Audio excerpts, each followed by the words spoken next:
Ha! Ha!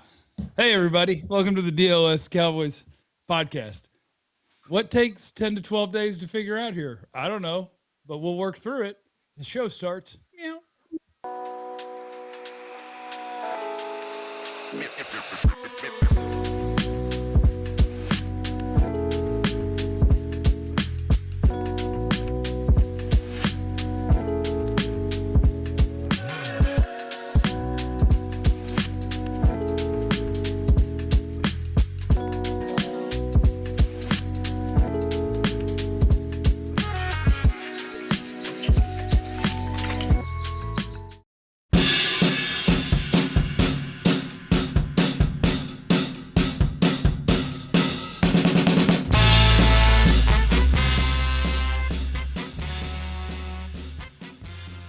This episode is presented by our friends at Prize Picks, where with the promo code DLLS, you will get $50 in lineups after you spend your first dollar. Play your first $5 lineup. And our friends at Ownwell.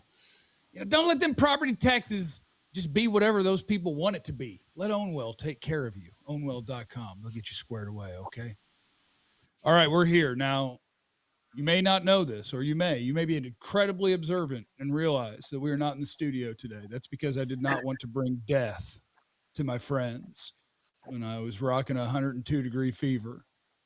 But not now. I'm not now. We could go in right now. Looks like I had a 6-hour fever. But anyway, we're going to talk all things Dallas Cowboys with you. My name is Jeff. And I'm next to, on the screen, that way, for me anyway, former Cowboy wide receiver Jesse Holley. Oh, Jesse Holley went 77 yards. It must be a reality show. How you doing, Jesse? You have a better setup than I do. I am healthy. I have no fever, no cough, no sniffles, no anything. I take my vitamins and make sure that I am good on the inside and out. So I'm good. Yeah. I'm good. I'm not a healthy scratch or, illness before the game. I saw that John put up Cavanaugh active with an illness. It's all good. I'm good, though. I'm glad to see that you're better.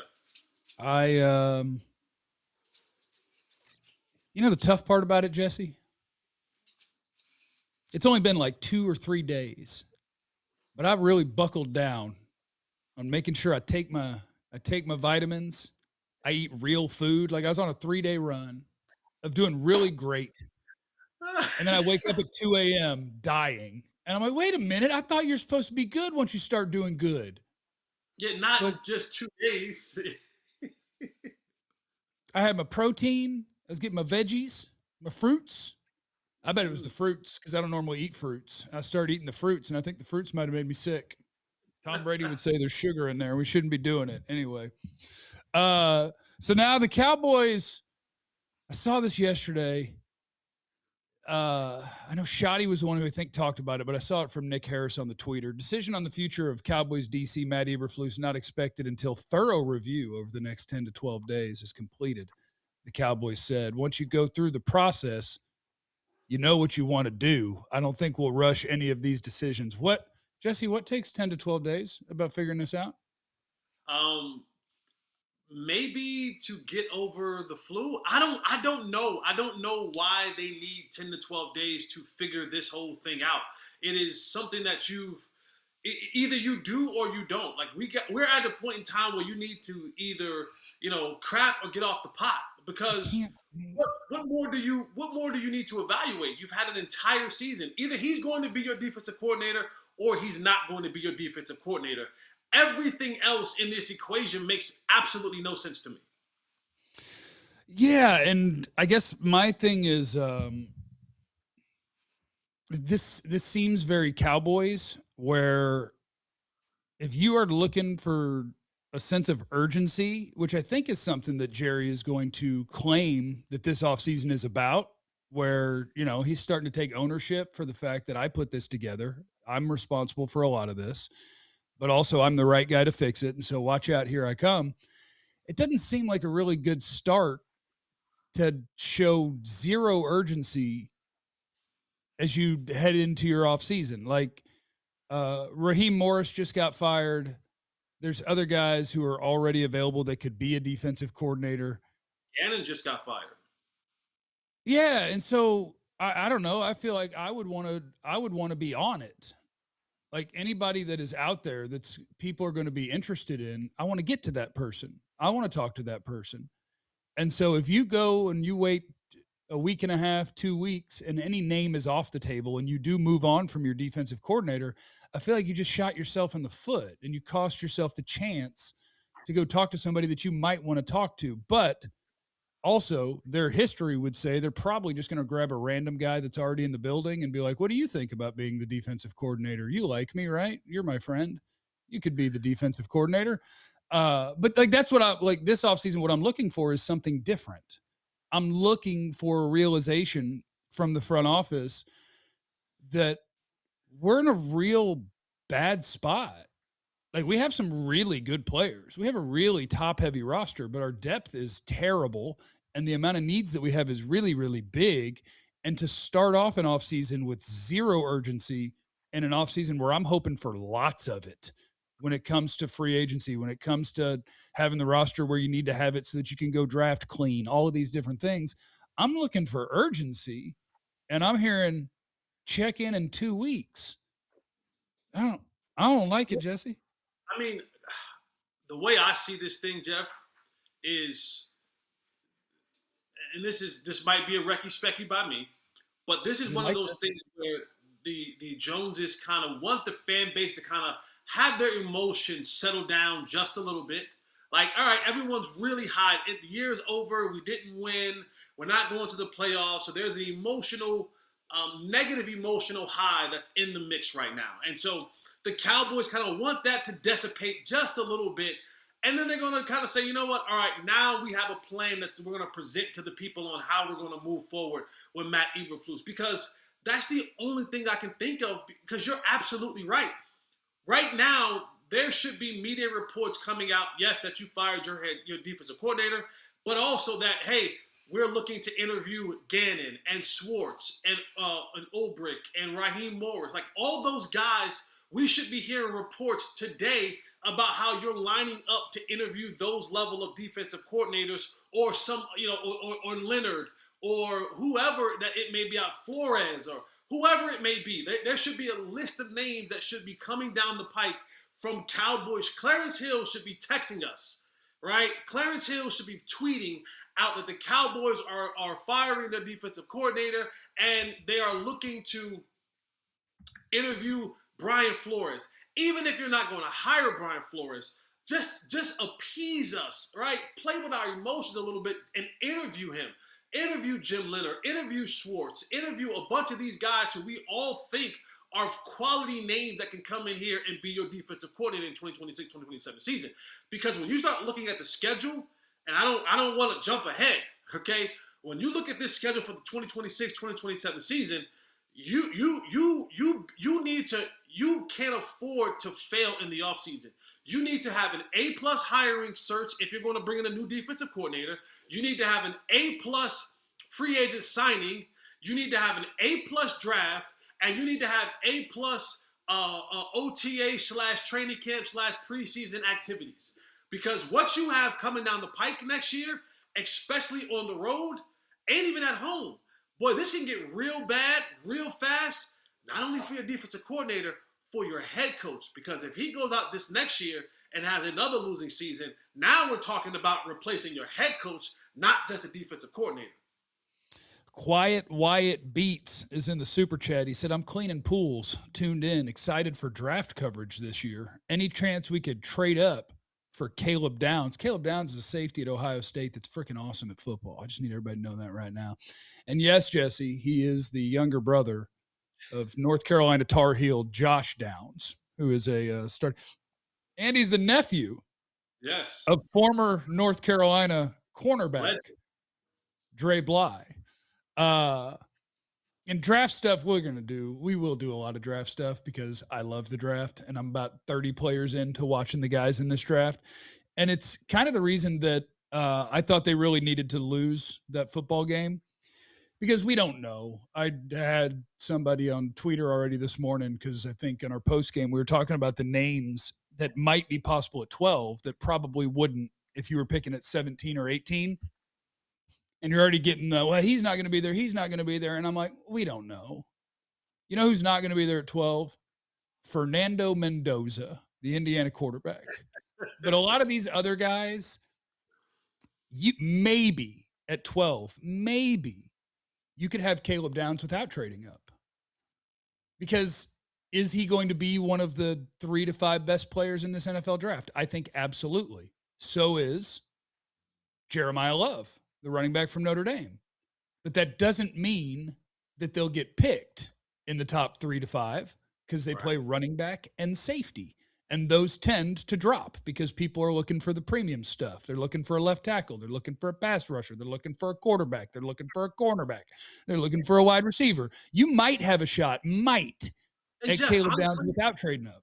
Honestly, Jeff, by the time we get to the draft, I hope that we have, again, if we're doing this correctly, if we're doing this different how we've done it in the last 30 years, by the time that we get to the draft, we should have been so aggressive in free agency and nailed so many things in free agency that by the time that we get to the draft, we're picking really the best available player. And some of the things like you're talking about Caleb Downs. Well, if you sign a veteran safety, maybe there's not a need to go up and get Caleb Downs, right? If you go and sign a veteran linebacker, a top tier linebacker, well, maybe there isn't a need. If you find some way to make some trades and you go get Max Crosby with one of those first round picks. Maybe we're not talking about a pass rusher. So things that we're talking about we won't be able to get to, or that player won't fall to us, or that player won't be there by the time that we pick. My hope, because you need rookies. You need them. They are a quintessential part of team building. You need them. Not only do you need them, but you need them to hit, especially the ones that you drafted in the first round. But for me, I don't want to have the 50-50 gamble and hope of a rookie coming in, adjusting fast enough, being in a place of significance where he is already fast tracked and he is playing at a high level out the gate. Okay, that's great, and we're hopeful for that. But I am hoping for, and I am wishing for, and I am praying for the level of player that we go and get in free agency. That is my prayer. I don't know if it's going to happen or not, but if I am a praying man, my prayer is that if they're going to change the way that they operate, that we're going out in free agency, and that's where we're spending the bucks at. That's where we're spending the dollars at, and we're bringing in proven players that we have history on, we have statistical data on, we have film on, we have product evidence of them being able to do the job that we need to do. Not none of that fluff stuff, or they had traits, or they were a former first round pick, or they were, hey, they need a fresh start. No. Go get me some of those guys who are looking who are still looking to be really good players in this league and not trying to reinvent lightning in a bottle again. I want the guys who I know that can go out there and do it. Shout out to Justin, who's in the super chat, just throwing money in. I don't even see a comment there. That's nice. We appreciate that. Yeah, I think, most of the best teams in the NFL, they do all of it, right? If you're on a bad drafting run for years, it's going to be hard to be a great team.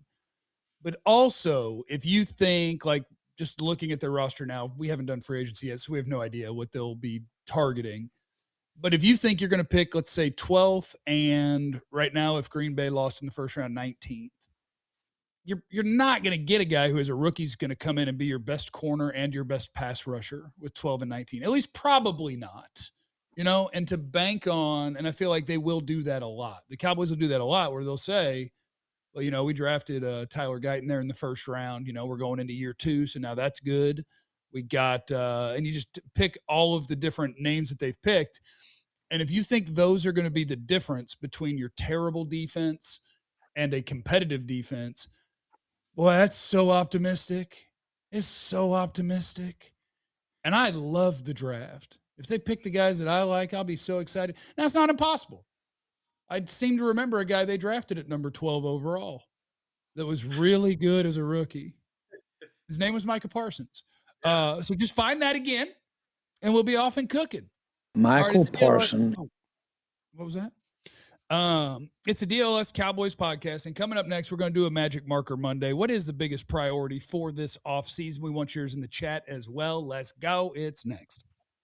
All right, friends, if you are like me, you have found out I'm 41 years old, and I have discovered that somewhere in the 30s, the energy levels, the muscle mass, all the things, boy, life got harder. Shout out to our friends at Mars Men, a potent and natural testosterone stack that optimizes your body's ability to forge usable testosterone. It's Mars Men. It gives you the same benefits of optimized testosterone, energy, strength, focus, without shutting your body down. No synthetics, no needles, no dependency, just real natural ingredients that support healthy T levels, stamina, and recovery. Made in the USA, third-party tested.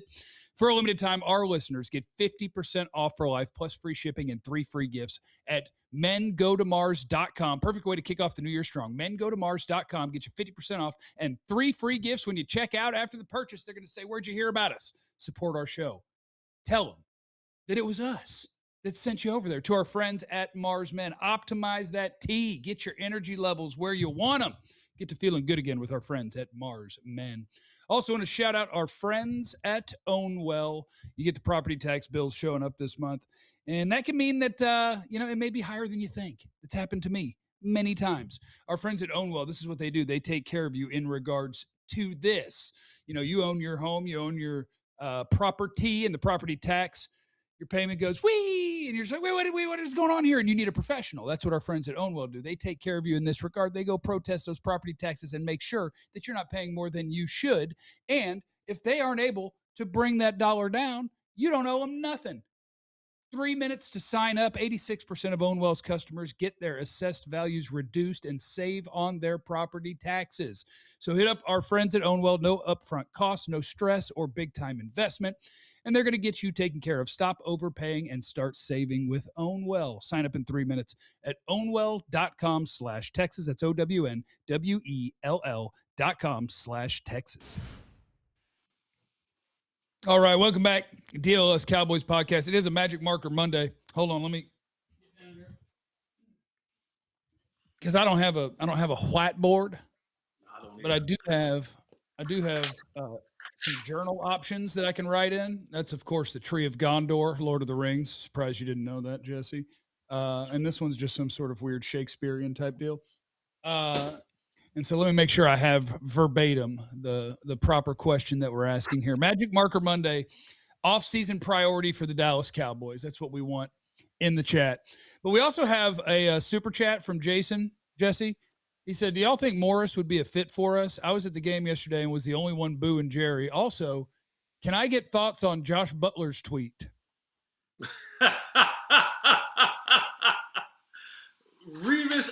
Butler Island, baby. Let's go. Butler Island. I'm team Butler Island, man. Let's get him out there. Let him lock some folks up, man. I don't even think the game was over, and he tweeted out, like, yeah, he better have pushed off. I was going to pick that thing. I love it, man. Josh Butler. I'm getting me a Josh Butler jersey, and I don't even wear jerseys, man. Let's go. I'm team Josh Butler, man. Butler Island all day long. That's what I'm talking about. Let me see. I need to write on my non-whiteboard here, my off-season priority. Let me see if you can see this. Let me see. Here's what I wrote. Dogs. We need some dogs. Dog. Cat in the house? No. We don't need that. Watch all your armbands and your headbands. We don't need none of that. We need some dogs. Everybody go look up. Dang it, I always forget his name. He was the coach at, is it Coastal or East Carolina? Coastal Carolina. After a game, he was talking about how he needed more dogs. Players got their extra bands. I got my other shoes. Be more like a dog. Okay, so I tweeted this the other day, and follow me here, because I mostly believe that for the most part, we talked about this yesterday, I think, culture's something we make up later. Right? Like, you can have good vibes or whatever, but if you are 11-3, you have great culture because everybody's in a good mood. You're kicking everybody's butt, right? You have really good culture. But there is something to, and I have 2 examples. One, watching Ravens Steelers last night, it does not matter what year it is, who's on the team. It does not matter. Steelers Ravens games are fist fights. Like everybody out there, there is a level that if you want to play defense for one of those teams, there is a way that you have to play football or you will not fit in. Yep. And the other example, if you've been watching the college football playoff, Miami, where Ruben Bain is, and we hope that his little tiny T-Rex arms, he's a defensive end for Miami. We hope that his little tiny arms mean that teams are scared of him because he has a weird build for an edge player. So hopefully he can get to number 12. But I was watching him and watching some of his teammates for draft purposes. And the first thing I noticed is for the Miami Hurricanes, if you play on that defense and you are not an absolute psychopath, you would stand out in a hurry. Everyone out there is fly to the ball, try to break people. Everyone is just, that's who they are. And it would help if we could find a defensive coordinator that has some dog in him. That would sure be nice. But I mean, they have to revamp a secondary. They have to revamp a linebacker core. They have a lot that they have to do. And I would just really love if when you thought about the Cowboys and you thought about, especially on the defensive side of the ball, I would love if you thought the way you think about the Steelers and the Ravens. Like, oh, you're playing Dallas? God, you're going to be sore after this game. Oh, you're not going to have a good time out there. So I'm looking for dogs. I'm going to be more like a dog. And we talked about that earlier in the year, and my thing on that was there's a difference between a way and a culture. The Steelers have a way. Like, that's the Steelers' way. That's the Ravens' way, to be physically dominating no matter what. You know what you're going to get from a Steelers football team, especially defensively. You know what you're going to get from a they coach that way, they draft that way, they free agent that way. So they're not bringing players into the way that they do things who they deem don't fit that culture or that way or that style or that system of how they want to do things. And I think that's the thing with the Cowboys is they just take everybody. They just take a group of dudes and hope they mesh well. They take different personalities, they take different ways about doing things, and they just hope that by osmosis that they would just gel together.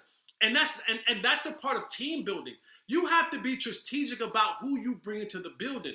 Does that player have the temperament that you're looking for? Does he have a history of doing the things that you're looking for him to do? Not that you're going to come in here and change him or he's going to somehow acquiesce to what you want from him. No, what is he? What is that player?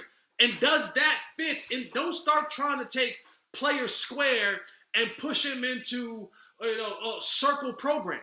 That just doesn't work. No, take player square and try to fit him into square system. And that's how you build a way or culture like you see from certain teams that you know what you're going to get when you face those teams. You know when you face a team like the Detroit Lions or now the Bears, hey, you're going to get a whole bunch of eye candy pre-snap. You're going to get a whole bunch of different designs. You're going to have to get a whole bunch of post-snap stuff. You know that from the start because that's the way that they operate. And they're just not we just try to make things work together. We take Legos, we take magnets, we take screws, and we just throw them all in a pot and be like, hey, let's see if we can we can build a strong foundation. And you're like, well, the Legos don't go well with the magnets, and the magnets don't go well with the other things. Like all of that stuff. Woof, dogs. Like all that stuff doesn't go together well. And that's what the Cowboys have to realize to have that type of culture or way that you see those other teams like the Steelers, like the Ravens, like the Chiefs, like Detroit, like the Rams.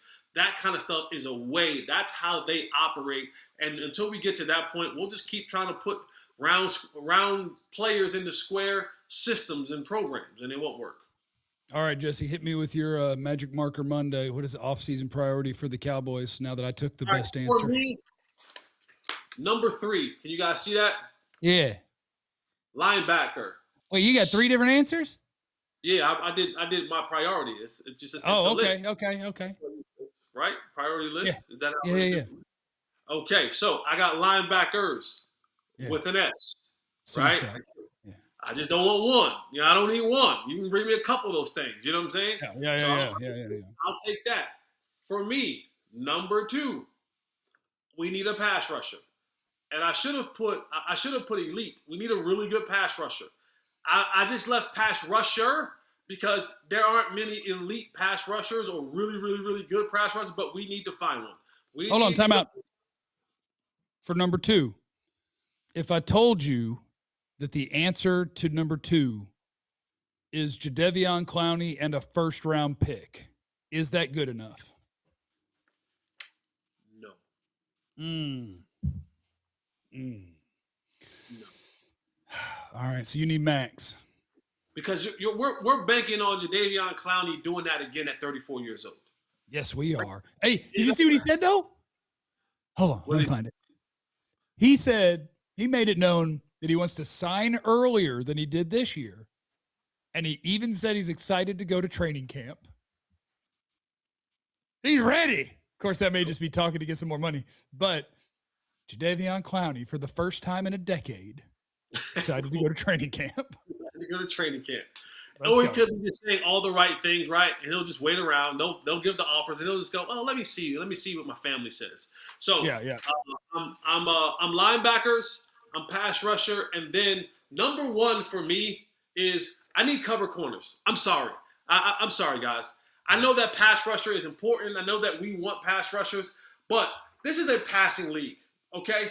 And I don't know, again, if I don't know if you guys have noticed this or not, take a look at our schedule next year, okay?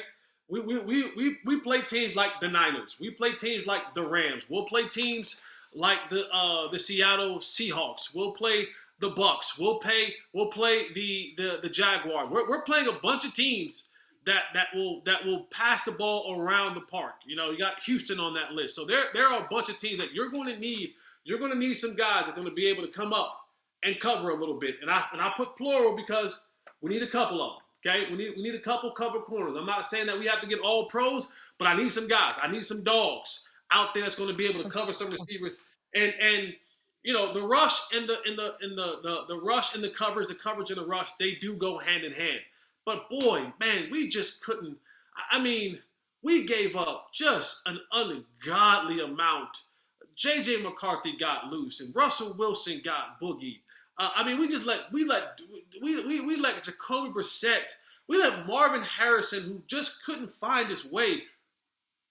I say this respectfully to the Harrison family, always. Yeah, with all due respect to the Harrison. With all due respect to the Harrison family, but we let Marvin Harrison Jr. find his way. I mean, we let Wan'Dale Robinson go off on. I mean, we got to be able to cover some folks, man.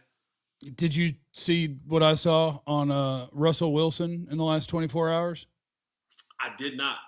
Okay. You remember how many yards he threw for on the Cowboys? 450? Yeah, 450. He tore his hamstring in the last practice the week before they played the Cowboys. So he was out there against the Cowboys hanging 450 with a torn hamstring. That's what Russell Wilson was doing. We got some super chats. Bob's in the super chat. He said Jerry stands firm like Frodo. You understand that reference, Jesse? No. Jerry stands firm like Frodo, carrying the ring of Dallas's dreams through doubt and trial, yet Jerry endures with brave resolve, a heroic keeper of hope on a long and perilous road. Yeah. That's Frodo is Lord of the Rings. He got some. There's a lot of black people who want to be Hogwarts. This is just the nature of Middle Earth. I don't know if I have Lord of the Rings in here, but I do have a lot of Tolkien back here on the shelf, which is the guy who wrote it. Other super chats. There's one guy. He wants to talk draft, which I appreciate. Well, hold on. We'll do Trovon first. He said the Rams fired their special teams coach mid-season while competing for the division title. This front office isn't embarrassed enough yet. And I think I agree with that. And I don't know if they're capable of embarrassment. But, yeah, I think that's like teams that are serious, like they have urgency. And if there's one thing that this front office tends to lack, it's urgency. And then Richard is in the super chat. He said, Jeff, I like Messidor, the DN at Miami, better than Bain. So here's the thing. Miami has two nice pass rushing prospects. I think Messidor actually led the team in sacks. I think Bain is the better player, and Bain's also 20 or 21, and Messidor is going to be a 25-year-old rookie, so that's going to bring him down a little bit. He'll be a second or third round pick, though. He's a nice player. So I respectfully, much like Jesse has for the Harrison family, and I do, of course, as well, respectfully disagree. and I want Ruben Bain on my team because he's a dog. Mo said, did the DLLS budget get cut? No, Jeff woke up with 102-degree fever at 4 a.m. Clarence is in the air. Ali's at the Star, and I couldn't bring death to the studio, and so we're doing it this way. We actually have Clarence connected, but we can get to him next segment. Okay. Yes. No, we have tons of money at DLLS, more than you could possibly imagine. That's how much money we have. Yeah. So there you go. There's your Magic Marker Monday. Coming up next on the DLLS Cowboys podcast, we will check in with Clarence Hill and then get to all the other things that we got to do next.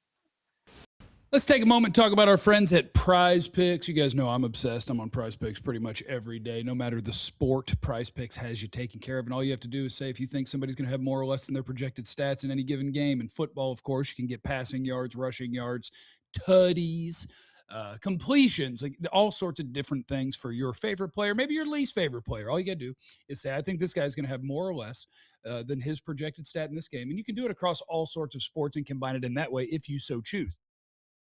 Prize Picks is the absolute best in the business. I absolutely love it. It's a way that I can make things interesting that I may not be interested in. You got a couple of bad teams playing. That's cool. Prize Picks me up and watch me have a great time enjoying this game. Download the Prize Picks app today. Use the code DLLS. You get $50 in lineups after you play that first $5 lineup. That's code DLLS. It gets you $50 in lineups after you play your first $5 lineup. We love our friends at Prize Picks. Prize Picks, it's good to be right. Also want to shout out our friends at Mack Weldon. I know, look, your wardrobe, it's a struggle bus. I've been there. What you got to do is you got to find a brand that you love. It's comfy, good looking, versatile. That's my friends at Mack Weldon. Their Ace Collection. The Ace Collection makes it effortless to look put together while feeling truly comfortable. It's the new Ace line. It's inspired by their best-selling sweatpants, combines everyday comfort with long-lasting and confident looks. So upgrade your collection this year. New bomber jackets, half-zip sweats, crew necks, and more. At MackWeldon.com, you get 20% off your first order of $125 or more if you use the code ALLCITY. That's ALLCITY. Got stuff that looks like regular clothes, but feel like the latest in modern comfort. That's our friends at Mack Weldon. Their Ace Collection. Comfortable anywhere. Go to MackWeldon.com and get 20% off your first order of $125 or more with promo code ALLCITY, MackWeldon.com. And the code is ALLCITY. All right, it is the DLLS Cowboys podcast. Shout out to a couple of people that I saw in the super chat. Tommy Buster was in there, and so was James Grover, who said, any interest in Pete Carroll or Morris as the DC? I have interest in everyone as the DC, and I would like for the team to have a sense of urgency and talk to all of these people and see if they can find a guy that they like. And Clarence Hill is joining us from the bar. Clarence is at the bar. A lot of champagne back there? What are we working with, Chill? You know what? I jumped off the plane and I jumped in the first restaurant I saw, and this is like a table on the side. It's a side room on the table, a quiet room that I can get to, and this is just the background. So I just bum rushed a little restaurant here. All right. Love field. What do we know about our 10 to 12 days that we need to figure out if our coordinator's good? Yeah, I don't know where that came from, and I don't know if that's true.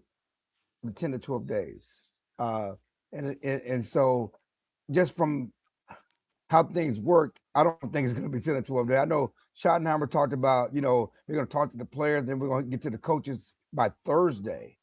I don't put a lot of stock in this 10 to 12 days report, and many other reporters who were there that don't put much stock in that. I know Jared talked about pronto, talking about starting to work on decisions on Monday. You understand that they're all in a competition, right? They're in a competition for guys.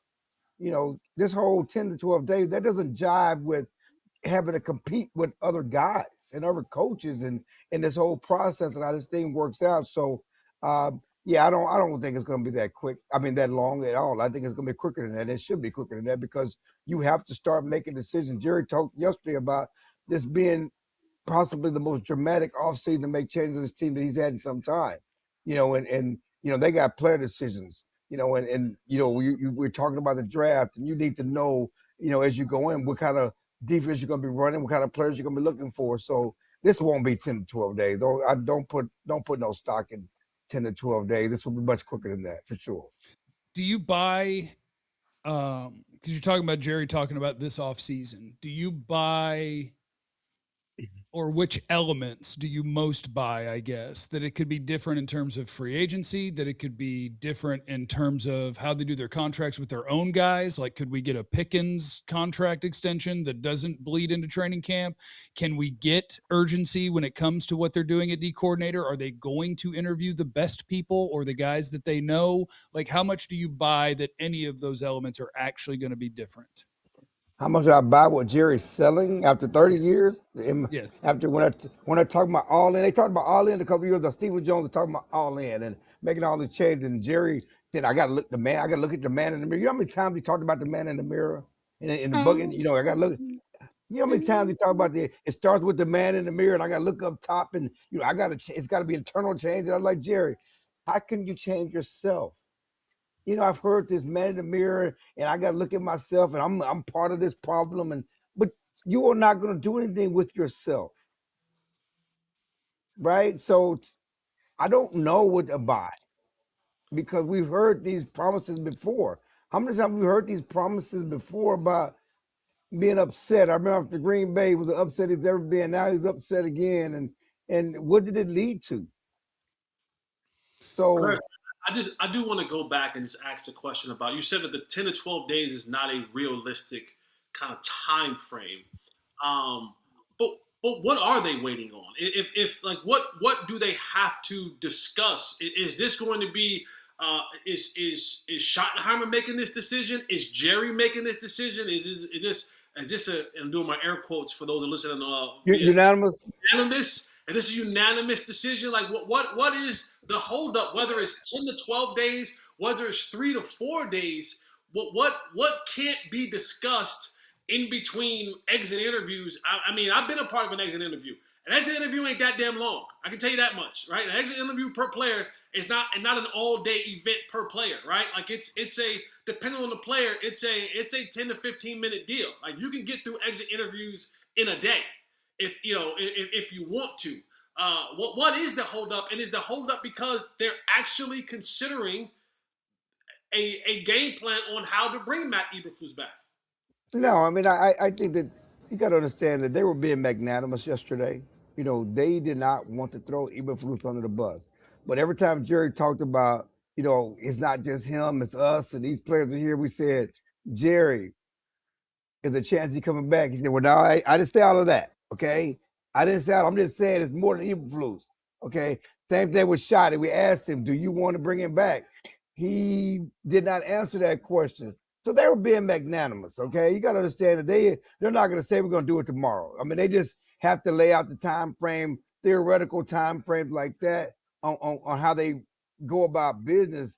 And we know Shotty is all about saying the right things, you know, just all the, you know, yesterday, you know, going into the game was all about we need to build momentum and all this other stuff. But now, you know, they never planned on playing Dak more than 2 quarters, if that much, you know. So how much were they really trying to win Sunday? Even though he said all the right things yesterday about trying to win and everything else. So again, it don't take that long. We all know that, and we you know, I'm from Eberflus. I want a quick decision, and you got all these coaches. You know, you got to understand it's not just Eberflus. You got to decide what you're going to do with the rest of the defensive staff, and really be respectful about them so they can try to get other jobs too.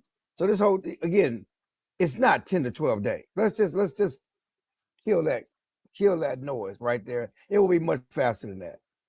Now, Clarence, I got one more. Do you buy it?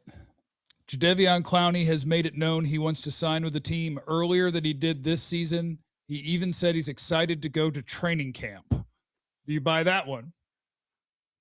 How much we paying him? $8 million. Okay, then that's a whole different conversation, though. Seriously, you know, and I talked to him, and you know, he don't have a problem sitting out of camp, but you know, you're gonna have to make it worth his while to come to OTAs and training camp. You know that, right? I mean, this ain't gonna be no last minute. We're gonna just put you on the team. You're gonna have to make it worth his while to do that. Yeah, he'd be willing to do that. You know, he's again said the right things publicly. You know, he's been a great addition to the team. You know, so they want him back. He wouldn't mind coming back, but you know, you're talking about him coming to camp. getting away from his family, doing things like that, when he just proved to you I can fall out of bed and be the best pass rusher on your team. How much you gonna pay me to come to camp? I'm gonna pay you $8 million. You get up to Well, 12. Hey, that's fair at his age and what he brings. That's more than fair to me. I'm not his agent. All right, Clarence, we appreciate you. Go ahead and drink one of them bottles. I can stay. I can stay for the final 2 segments if you need me. I'm just, I'm just here. I can hear, and there's no noise. Okay. Yeah, just rock and roll then. Next thing that we were going to talk about in this segment was, look, here's what I'm not going to do today, okay? I need you guys to know I'm not going to do this today.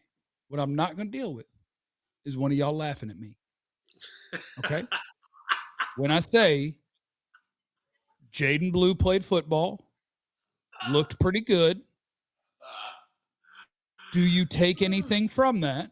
Does that give you any optimism going into the offseason that he is part of a committee next year? Yes. They like Jaydon Blue, but I don't like him. They wouldn't let him play. I'm going to stand on this hill, even if it means I got to stand on the back of Clarence Hill. I'm going to stand on this hill because Jaydon Blue, when you get into this league and you're trying to figure out your way, Jaydon Blue had issues at Texas with I'm not going to say laziness. He had outside influences that kind of coddled him and babied him, right? And he wasn't truly he wasn't mature enough that you needed him to be. And so then you try sometimes to bring that to this league. Now, if you're a first rounder, you might be able to get away with that, right? First rounders got a lot more leash than normal players. But when you're a fifth round pick, you can't bring that contentment that you may have had at another place to the league. And then you had two very good professionals. And for a new head coach, think about this for a second. Brian Schottenheimer is his first time being a head coach, and he has a million things to think about, right? The season is starting. Oh, my God, I just lost my best pass rusher. Okay, all right, that's one thing.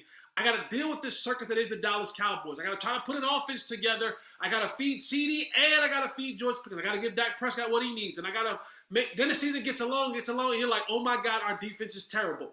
Now I have to give more attention. So I got so much stuff going on. The last thing – and so now what you're looking for is I'm looking for players that I don't have to worry about. I'm looking for guys that I don't have to extra coach. I'm looking for guys that I don't have to hold their hand. And now I look over in the running back room and I'm saying, okay, Javonte is such a professional. He is here on time. He's in treatment. He's in the weight room. He's in the meeting room. He's taking notes. I asked him questions. He has answers to me. He's on the practice field. He's practicing hard. And here comes Malik Davis, and he's doing the same thing. And now I'm like, ooh, young fella, I don't have time to hold your hand. Okay? This is not a hold your hand situation. So if you don't know, back up. Back up. Javonte, you got it. Malik, you got no. I get it. You're good. Back up because I don't have time to hold your hand throughout this process. This is a pros league, and especially offensively. Your quarterback, 10-year vet. Your wide receivers, those guys are 5+ years. Javonte, 4+ years. I mean, these guys are veteran guys who you just have to plug and play, and you don't have to call and hold their hand. And just Jada just fell into that place where. Yeah, you have a good skill set, but I don't have time to hold your hand while I'm trying to figure all the rest of this stuff out. The question was, did he show you something on Sunday? Not what he did in the spring. So you going back to the spring and all the stuff about the spring, okay? Is what did he show you on Sunday? I saw that in the preseason. I saw it in the spring. I saw it in training camp. I understand that. But the real issue. There was 2 halves of that game, right? The first half, he went out there and he had some couple good runs. And then the second half of the game, with the same offensive line, same players were out there, and he rushed for negative 12 yards. So which part are we going with now? Are we going with the 6 or the 7? Which one we going with? The one with holes. There were no holes in the second half. There was no room to run in the second half. And I get it. Listen, I've said it again. He was a backup at Texas. He does have a unique skill set. His issues with the Cowboys was about special teams and being able to block, not getting to work on time. Let's be honest about that. It was about there's no role for him on special teams. You know, he couldn't do the things and hadn't shown the things that Malik could do on special teams. When you're a backup running back, how can And you he help didn't me know on the special plays. teams? And he didn't know Okay. the plays. And if he did know the plays, it wouldn't matter because he couldn't play special teams and he can't block. And those are going to be issues going forward. What can he do? What other things can he do as far as special teams? He didn't just all of a sudden learn to play at the end of the season. Okay, this whole notion to talk, well, he's gotten better. No, he ain't. No, we want to see him, so we're going to play him. I mean, I just hate this narrative that Shotty puts out. Well, he's been working harder, so we're going to let the same thing with Trayvon Diggs. He wasn't practicing better when they started. It's just the clock. They just had, it was time. You know, let's stop with this whole notion that he got better, so we're gonna give it. No, you got guys hurt. You had to put him on the field. You know, and that's what it is. And if he doesn't show that he can contribute something on special teams, he doesn't show that he can block. And I hope he can learn the plays by next year. That won't be an issue. But it's about what can he give you outside of running through, you know, and showing that juice through holes. I mean, he's not going to break tackles. If it's muddy, he's not a muddy, dirty runner. Which what you saw in the second half, they muddied it up, you know, and neutralized him. So those are the issues. Can he get stronger? Can he get better? Can he tackle? Can he show that heart that he needs to be a dog on special teams? All right, we got one segment left in the show today, DLLS Cowboys podcast. And what I want from you in the chat, and we're going to give you, is your favorite highlight, your favorite low light from the Cowboys season this year. That is all next on the DLLS Cowboys podcast. Check out the hats. You see me rocking. I'm rocking. Is that the one I'm rocking? Yeah. The black and green. Yeah. We got hats in the merch store, alldlls.com. John, I didn't start a clock on this. I need you to know that, okay? I just need you to know that. I'll give you the 1 minute But we got warning. hats. And hats are lovely. And you want to get those from the merch store at alldlls.com. And if you are signed up to be a diehard, that could help you out because then you get 20% off all the merch in the merch store. Maybe you want this DLLS hoodie. I like it. It's a good one. This is a good hoodie. It's nice. I am dogging, if you guys are wondering. Dogging under that.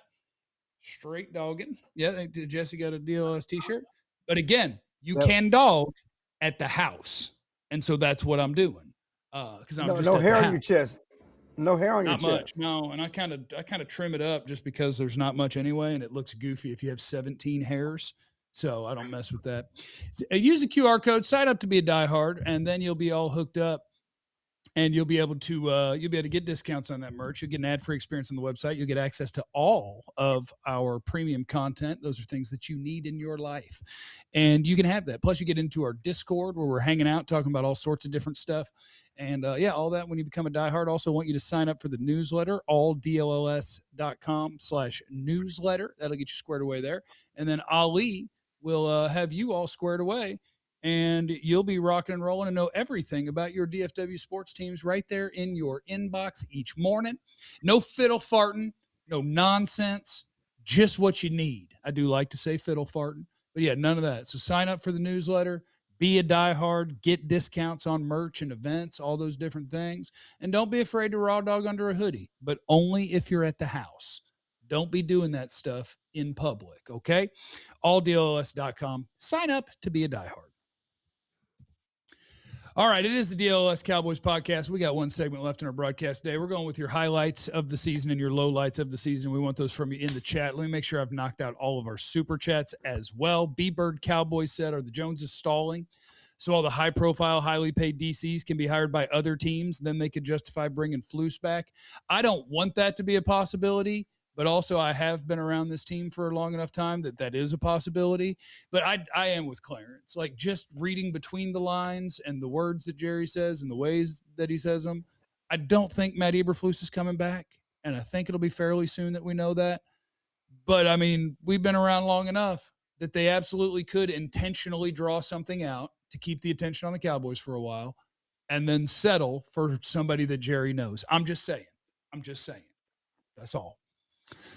Tommy Buster is in the super chat. He said team trade down, and I'm pretty much always on team trade down. I like doing that. Let me make sure I haven't missed any other ones. I think I'm good on super chats, right? Yeah, I think I got them all. You're good. All right, we're rocking and rolling. Highlights and lowlights, Jesse Holly. All right, so for me, I think the highlight I would say of this year was the George Pickens hurdle. That was a highlight for me when he was playing against the Carolina Panthers. Right with the Panthers, he's going down the sideline, rips it like gets a quick ball, and he hurdles over the guy. That was one of the plays of the year that I was like, okay, this dude is really like he's like that. And so seeing George Pickens use his athleticism and just and I have because people think I have something against George Pickens. I have nothing against George Pickens. I think George Pickens is a fantastic player, phenomenal player. I think he's a superior athlete. I just don't think he's a better receiver, right? There's a whole thing to this receiver position that I admire, and I think CeeDee Lamb is better at doing the whole position than what George Pickens is. But that was probably one of the highlights for me. And the low light probably came from the same game. It led from a week prior to, and then it happened. It's one thing to talk that talk. It's a whole other thing to walk that walk and let it happen to you. Rico Dowdle was asked after a game. He had a really good game, and they asked him about playing the Dallas Cowboys next week, and he told the Cowboys basically, y'all better buckle up. And that was the sentiment, right? Like I'm on the way. Y'all better buckle up. And for the Cowboys to let Rico Dowdle, what did he rush for? 185 yards that game. I mean, 500, 600. Yeah. He just straight up dog walked you. And I don't want to, because I was going to say what you said to me earlier, Jeff, but I don't want to steal that. I already had the Rico thing in my mind from earlier today. But yeah, but for Rico to say what he said, and I like Rico, he's a nice back, but Rico ain't that. Rico ain't good enough to be like, hey, I'm about to do something to you and then do something to you. Like that, you don't think about Rico Dowdle being a guy where he could just kind of almost Babe Ruth that thing, Hambino, and call his shot, right? Like to point the bat to the field and call his shot, and he did. He told the Cowboys, buckle up, I'm on the way. And when the Cowboys showed up to Charlotte, they didn't bring their hard hats, and Rico Dowdle just walked all over them. That's my low light. Well, I am glad that you've seen the movie Sandlot because you said Hambino, which is absolutely not Babe Ruth's nickname. It was the great Bambino, but Hambino was the catcher. Yes. Yeah. Mm-hmm. Trovon is in the super chat. He said, highlight, Pickens scoring against Green Bay to take the lead. Low light, realizing there was time left and we had to play defense. I do have some real weird ones. Like one of my highlights was, when you first get George Pickens on the team and everybody's worried about the stuff from Pittsburgh and what's it going to be like when he's here. And so the real random moments when we thought he was about to do something silly, I did enjoy. Like, I don't remember what game it was, but I remember there was an incomplete pass in the end zone, and he got tangled up with the dude, and as the guy was walking by, he reached out to grab his leg like he was just going to do something stupid with the refs watching, and you saw him pull it back, and I was like, look at that. George is fighting off the devil in real time, and I thought that was great. My highlight of the season is just Dak Prescott's performance, and I'll take it a step further. It's Dak Prescott's words, because seeing some of the stuff that he said after the game, I love that the quarterback is now kind of going with, I'm going to hold the front office accountable, where he's talking about Pickens and Clowney and saying, he said, to be blunt, yeah, there's going to be conversations. I'm sure they're going to reach out and there's going to be other topics where I go to them first. There will be a lot of communication and talking about how it's not going to play well with a lot of the fan base, but talking about how, yeah, this is the first year where I didn't feel like my performance could lead to wins, and just having the quarterback be here long enough that he's comfortable kind of putting the Joneses' feet to the fire and maybe taking shots at Eberflus. That's probably my highlight. And the low light is everything Matt Eberflus ever touched. No, my favorite low light is hopefully something that gets them to change the way they do things, which obviously I'm doubtful, but every trade they made of like late round picks to just fill the roster with 1-year guys blew up in their face. Going to get guys because you liked them 4 and 5 years ago in the draft who have already failed in the NFL and absorbing a first round salary and giving up a pick for the right to do it from teams who wanted nothing to do with those players.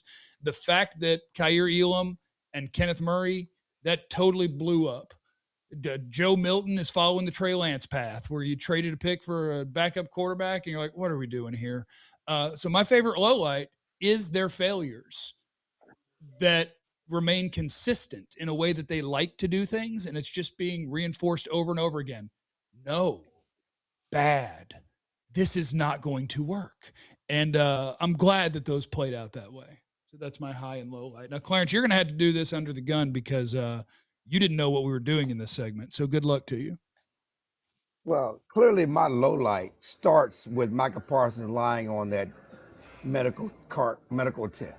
And I mean, that's the metaphor for the season, you know, and you lose Micah Parsons, how that whole negotiations just blew up, and him lying on that medical tent, and then him, you know, his mom, Jerry talking to his mom and promising that we're going to sign your boy.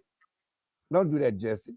And then them get rid of Micah. I mean, everything changed for this defense for Eberflus when they got rid of Micah Parsons. So that's definitely my low light. It just how that all blew up, and I got to blame the clock operator. The Cowboys still mad at the clock operator for that Green Bay game, because the game should have been over. It should have been an incomplete pass. That clock operator changed everything. They should have beat Green Bay and beat Micah Parsons, and this defense would be different.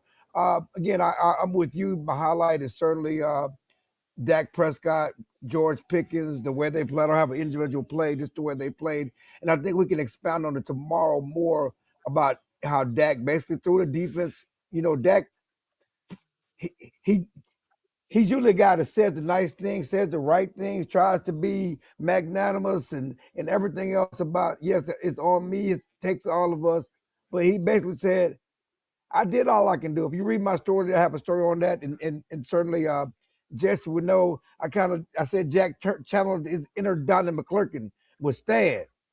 When you're done all you can do is stand. And he stood for 17 weeks through the pain, through the storm. He stood and played for 17 weeks, gave it his all, gave a Pro Bowl performance, had one of the best performances of the league, finished third in the league in passing yards. He stood and went out there for a 17 game, and he's proud of his ability to stand and play after being injured last year, and it wasn't good enough. But he stood.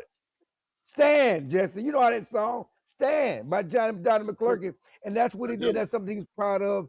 And that was important to him. And certainly but he said, you know, I can't blame myself. I can't blame the offense. You know, basically, that's pointing the finger at the defense. That's pointing the finger at the influence. We did all we could do. And Quentin Williams after the game and said, yeah, that's a Super Bowl offense. We didn't hold up our end of the bargain. So Dak's play certainly was the highlight. Yeah, I did enjoy seeing the Quentin Williams stuff, because like Quentin Williams is a guy that understands when one side of the ball can perform and the other side can't. And I saw him talking about how, yeah, it's frustrating. And now, like, being on the other side of it, that ain't fun, because he spent his career in New York with a really good defense and an offense that was absolutely butt. And getting to Dallas and seeing that reversed, I bet that's not a lot of fun when you're looking around and you're like, oh, man, Dak's going to look at me like I used to look at insert Jets quarterback here. Or, and like, I bet that's not the best time. A lot of chatter in the chat, by the way, Clarence, about certain topics. Chill loves Micah's mama. Yams. Chill missed them yams. Chill, That's did you Jets, get some man. of Miss Parsons' black-eyed peas for New Year? And then trying to be a stepdaddy. That's a little over the line.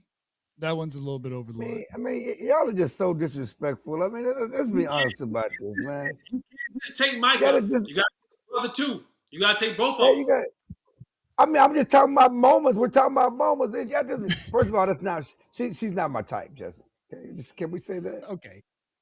She's not my type. No, not why. Not why. Not my type, Jesse. It's okay. Please, give us a scouting report of why she's not your type. It's not my type. Good person, though. I heard she cooks well. Not my type.